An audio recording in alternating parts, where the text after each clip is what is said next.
Alright, I've already dug this. This is another no biggie, but it's twice in one day, which is pretty interesting. Fast on, deep off. I was in manual 28. So just here, you're going to hear a little bit.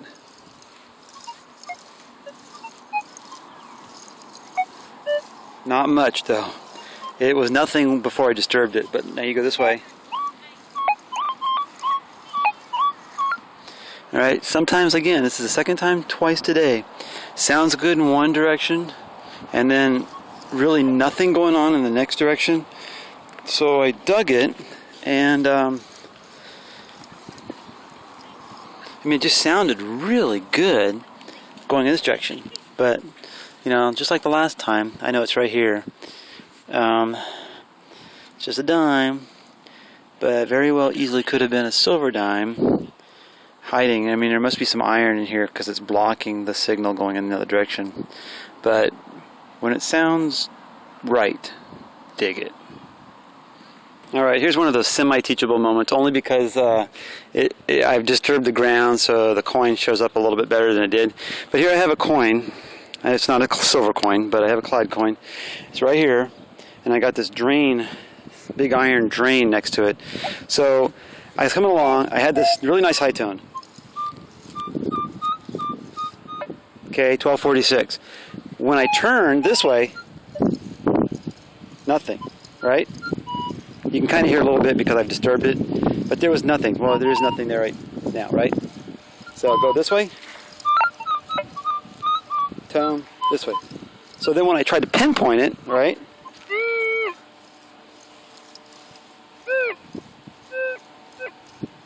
But then when I go this way, off and overload. I find lots of targets that way. Next to either pipes underground, things like this, electrical things underground. People will get near those things. If it sounds good like a coin one way, and if it's just right, dig it. You got nothing to lose. Anyways, it's a Clad quarter under here. It's right there. So, but that could have been silver. People might have missed it, and I have found quite a few silver the exact same way. Well, hey, I'm in a park that's produced a silver half and a quarter, and I produced found a Canadian half and a silver quarter and dime out in here. And back today to do a little bit more grit off of this field here, and I've picked up had a 1245, 1247, and then I think it's one of those little star badge tokens. So let me give it a little clean up, and then I'll just get you a couple pictures.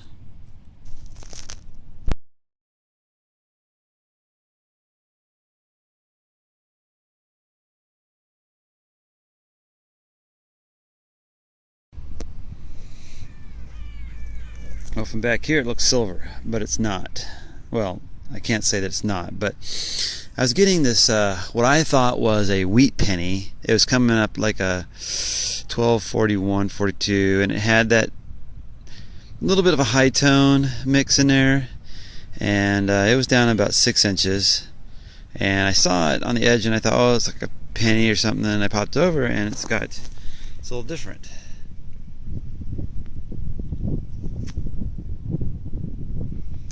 So I think it's just a token, probably aluminum. Oh no, it's a pendant. Oh, part of a necklace or something. I wonder if there's more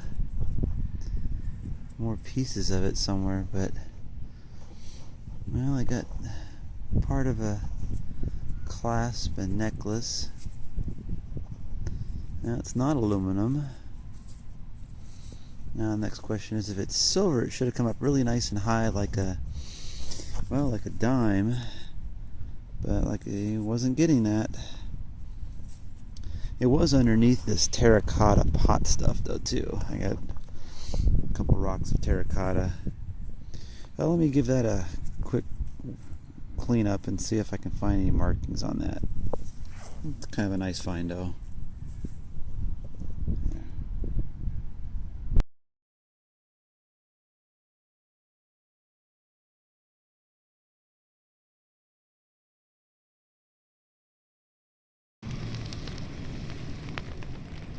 Well, I'm back at my go-to school, where I've now found 12 silver coins, 7 silver rings, and I'm pretty sure that's silver, so I'll make number 8.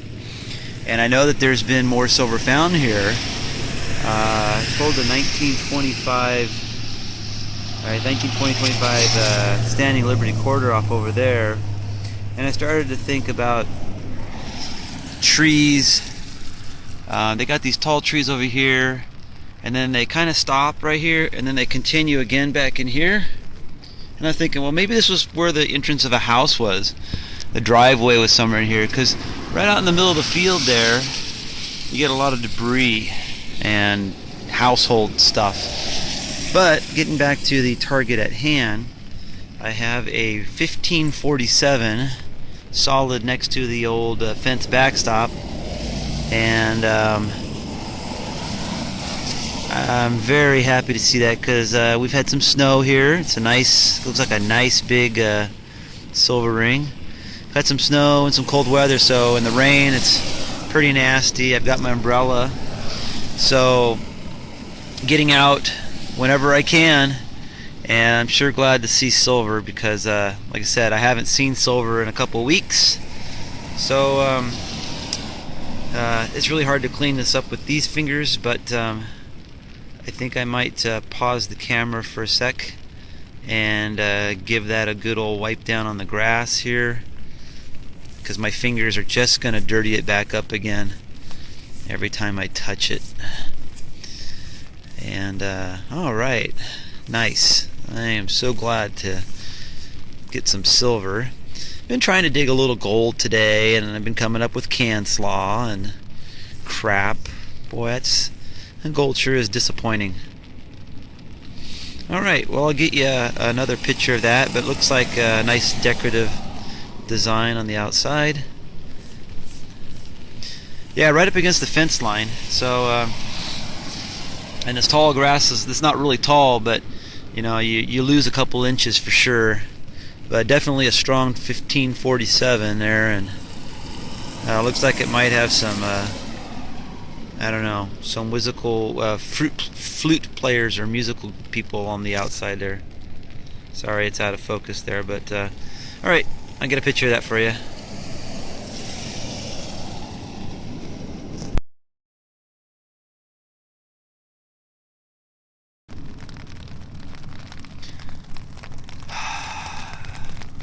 Well, I just found that silver ring on the other side of the backstop right over there.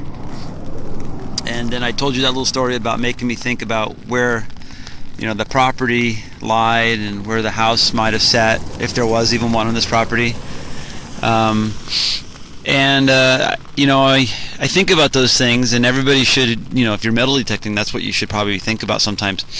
You know, I look at this field, and most of the concentration of silver that I found have been right on this side of the field.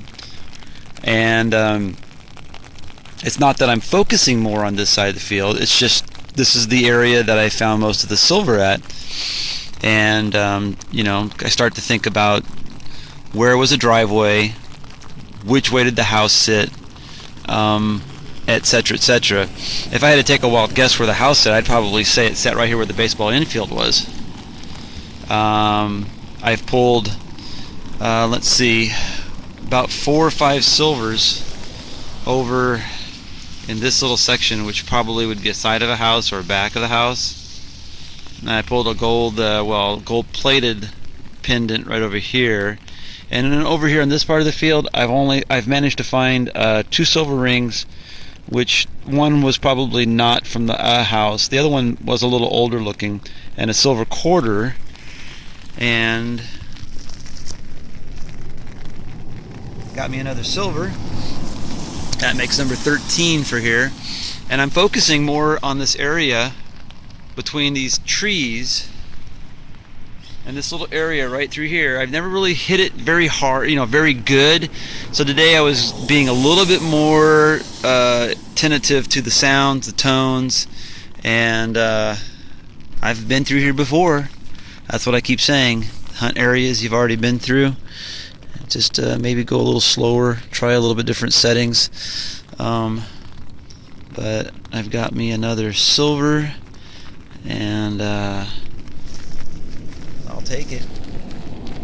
I only got a few minutes before I got to head home, but sure feels good.